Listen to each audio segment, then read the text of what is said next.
Olá, sou a doutora Maximiana. Hoje eu estou aqui a pedidos. O paciente Bruno pediu para mim via canal YouTube para eu fazer um vídeo contando um pouco mais sobre as complicações que podem ocorrer de fato durante a cirurgia ortognática.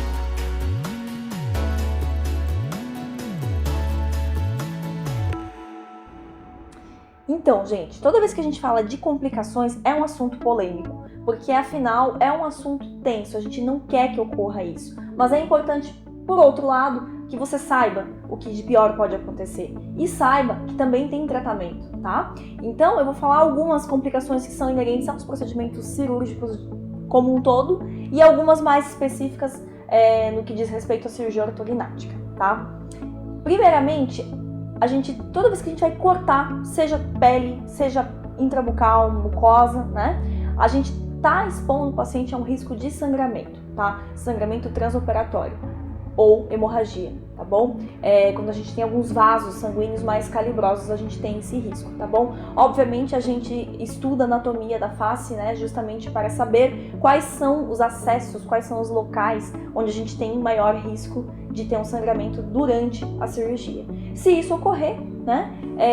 O que não é muito incomum, tá bom? Isso geralmente ocorre durante a cirurgia, sangramentos esperados, né? A gente tem alguns mecanismos de conter esse sangramento, seja por métodos mecânicos, com pinçamento desses vasos, né?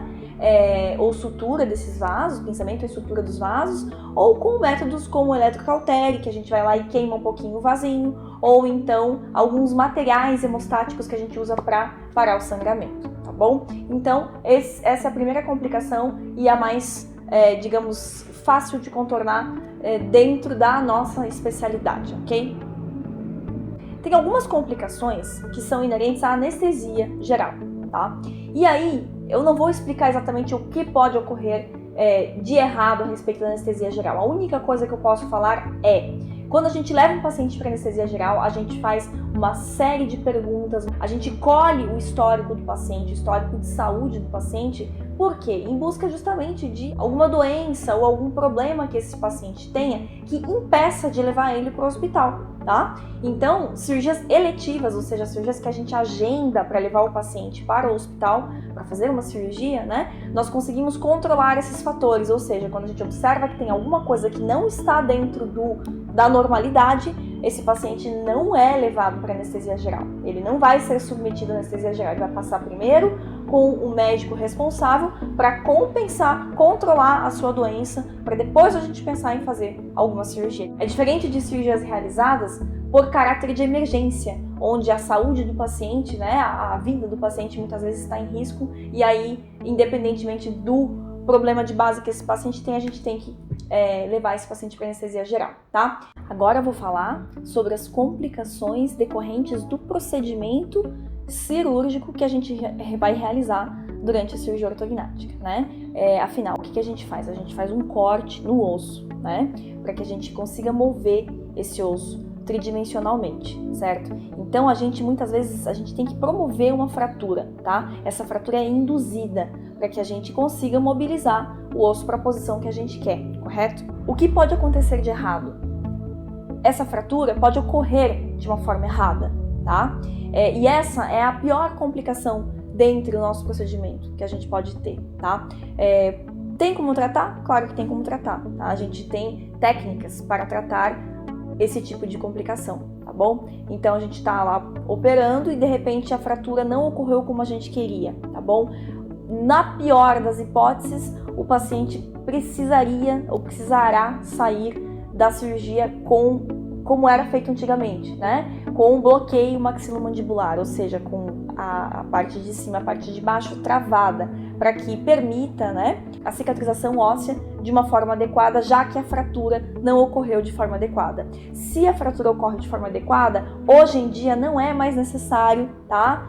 Na maioria dos casos, utilizar o bloqueio maxilomandibular com fio de aço, ou seja, bloquear o paciente, travar a boca do paciente de fato, tá bom? Isso hoje em dia não é mais utilizado na maioria das vezes. Agora, se ocorre uma complicação dessas, pode ser que você saia da cirurgia com a boca amarrada, tá? Ou seja, com a boca travada, tá bom? Essa é a pior de todas as complicações que podem ocorrer inerentes especificamente ao nosso procedimento de cirurgia ortognática, tá?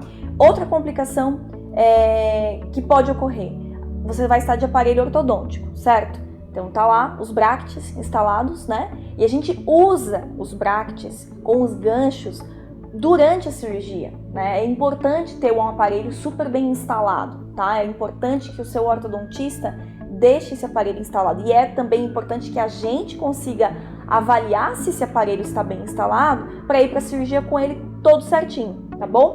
Porque o que pode acontecer? No momento que a gente está usando o aparelho, né? Fixando ali esse aparelho durante a cirurgia, esse aparelho solta e a gente perde a referência. Tem como tratar? Também tem como tratar, tá? A gente sempre solicita, ou na maior parte das vezes a gente solicita alguns parafusos que vão substituir o uso do aparelho, tá? Então é imprescindível solicitar esses parafusos quando a gente vai fazer essa cirurgia, porque se isso ocorre, a única forma que tem de a gente conseguir continuar a cirurgia e terminar a cirurgia com sucesso é utilizando uns parafusinhos. São coisas mais específicas, mais técnicas, tá? Mas que eu tô tentando passar para vocês de uma forma mais simples possível, porque afinal é uma coisa muito específica mesmo. Então, eu falei basicamente as principais complicações e algumas das mais graves, tá? Que podem ocorrer durante a cirurgia. Existem outras? Existem complicações inerentes a cada etapa de cicatrização. Por exemplo, um pós-operatório imediato, um pós-operatório tardio, né? Nós temos várias classificações de complicações. Eu falei só algumas que realmente são as mais terríveis, certo? E espero que eu tenha ajudado vocês a compreenderem que, embora tenham complicações, elas existam, tá? Isso em todos os procedimentos operatórios do corpo humano, tá bom? Nós temos técnica, método e amplamente estudados, tá bom? Para tratamento dessas complicações. Isso vai impedir de você fazer a cirurgia? Não. Vai te deixar mais ciente do procedimento e você, obviamente, vai mais seguro para fazer a cirurgia, sabendo o que pode de fato ocorrer, certo? Se você gostou, deixa algum comentário, compartilha essa informação. Eu quero realmente ajudar as pessoas a compreenderem o que elas precisam, o que elas têm que encarar, né, de fato, tá bom? É um assunto polêmico. Eu tento ser o mais delicada possível na hora de falar, porque eu não quero também que você se assuste com o que eu acabei de dizer e desista de fazer uma cirurgia que vai melhorar a sua qualidade de vida, que vai te trazer um benefício não só estético, mas principalmente funcional, tá? E sua saúde vai ficar muito melhor. Então, essa é a minha missão, tá? Informar vocês e encorajar, principalmente, de fazer o procedimento, certo? Se você não me segue ainda, me segue, tá? E toca no sininho aqui embaixo, tá bom? Porque é muito importante. Aí você vai sempre receber uma notificação à medida que eu for postando novos vídeos. E se você tem alguma dúvida e quer que eu faça um vídeo específico sobre isso, deixa aqui embaixo, tá? Que eu vou me esforçar ao máximo para gravar um vídeo bacana e tentar responder ao máximo as suas dúvidas, certo? Meu grande abraço e até a próxima.